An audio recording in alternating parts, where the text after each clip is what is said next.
Pagi semua, hari ini kami mau ngajak kalian semua jalan-jalan bareng nih ke daerah bagian baratnya Bandung. Daerah ini bernama Cikalong Wetan. Lebih spesifiknya lagi, hari ini kita bakal main ke kelompok ternak Panglipur Galih.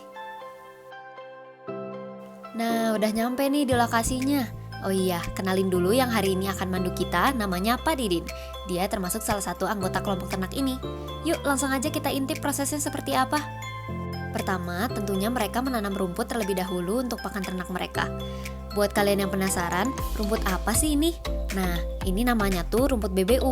Rumput ini memiliki keunggulan loh, kata Pak Didin. Ia memiliki banyak daun ketimbang batangnya, dan juga bernutrisi.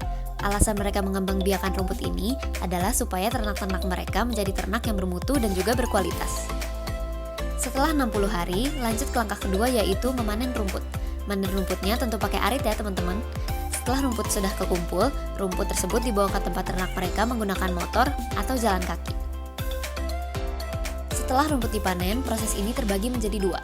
Ada sebagian rumput yang langsung diberi ke Bio Farma untuk pakan kuda, dan sebagian lagi untuk pakan kambing para kelompok ternak Panglipur Galih.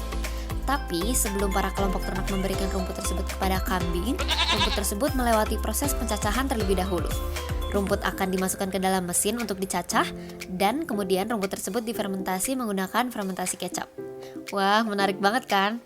Rumput fermentasi ternyata banyak manfaatnya loh. Mereka mengandung lebih banyak nutrisi dan bisa tahan lama.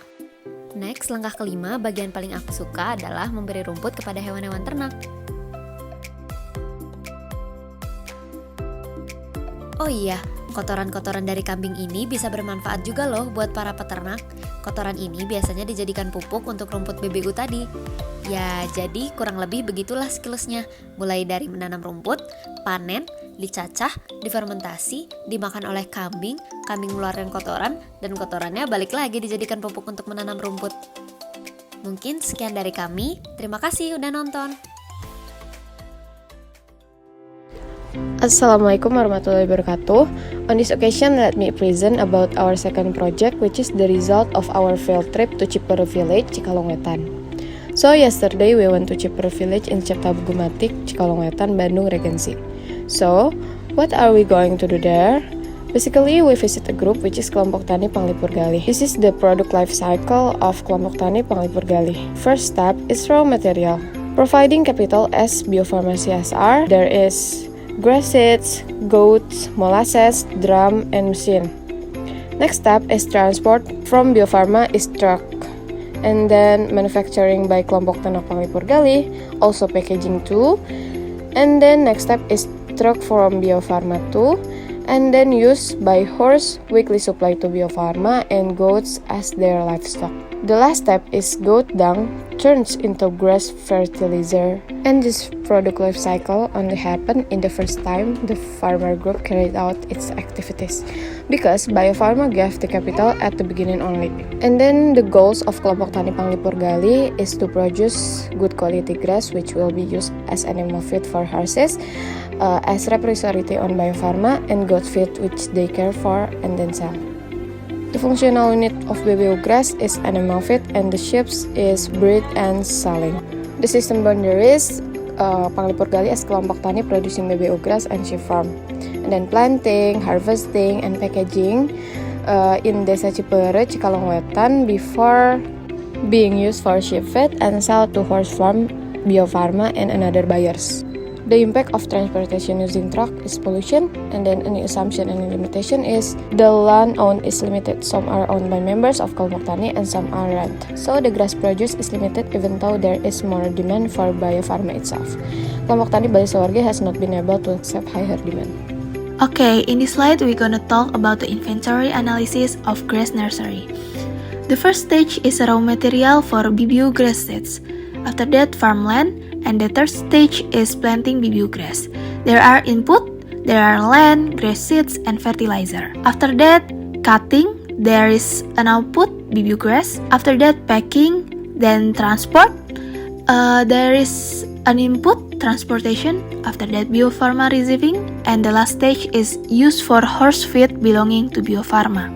Then the inventory analysis of breeding and selling of sheep. The first stage is feeding sheep with BBU grass.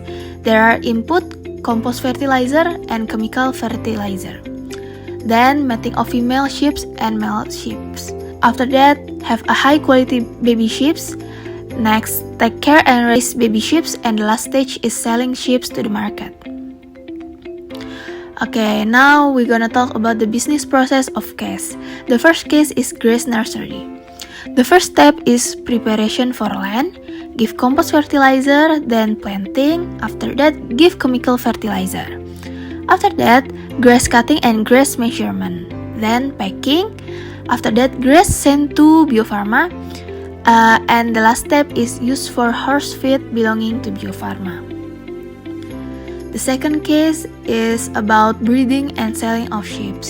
The first step is planting BBU grass, cutting grass for sheep feed, and grass measurement for sheep feed.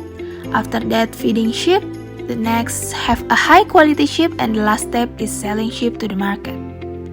Okay, so now we are in table of inventory in business process kelompok ternak Purgali. So I'm gonna say I will highlight the important part of this section because as you can see more information is on the screen. Okay, let's talk about first stage is distribution from Bio-Farma and a facilitator, and we have this disposal from transportation is pollution and carbon dioxide, and the next stage is planting. We had harvest BBU grass, and the output from second and third stage is rotten plant from land acquisition before we planting BBU seed, and the harvest BBU we had to disposal not from energy but come out in a field that is farmer safety issue. Next, in the first stage we have this BBU grass ready to be distributed. BBU grass is for local farmer, and sixth is fermented grass from long expired date. So there are two methods used in kelompok ternak Gali. First is the grass directly used for their farmer, and second way is they sell to be distributed for horse farm in Cisarua that still supported by Bio-Farma. We can see in the screen we have pollution, acid disposal, litter from the remaining grass, soil pollution, soil pollution, and the energy is come up is fuel and machine. We have solar poles and form of electricity. The machine that need in the sixth stage. Next, we are in seventh stage. You can see in the screen we have drying stage, mixed with soy sauce, and fermented period. So to be honest, actually this stage is just the fermented period. For output, if the grass in the drum can last up to 1 year, so it can make a long expired date for the grass. So in this stage we don't have any disposal. And the last table in 10 until 12 stage we have transportation. Actually, the Bio-Farma not only support for grass cultivation, but also there are also farms that are supported by Bio-Farma as well. And you can see it's transportation, that is submission of livestock from cultivation from Bio-Farma to kelompok ternak Purgali. We can see from breeding, material that is livestock, energy that needs is electricity, fertilizer, water. We didn't know the exact number of water, but it's more than 1 until 3 liters per day for one livestock. And the last stage is when the livestock is ready to sell in the market. So yeah. Next is the impact assessment. There are 5 main issues throughout the business process in Pangli Purgali. The first one is the distribution process of the seed to Pangli Purgali. The output from this process is pollution and carbon dioxide.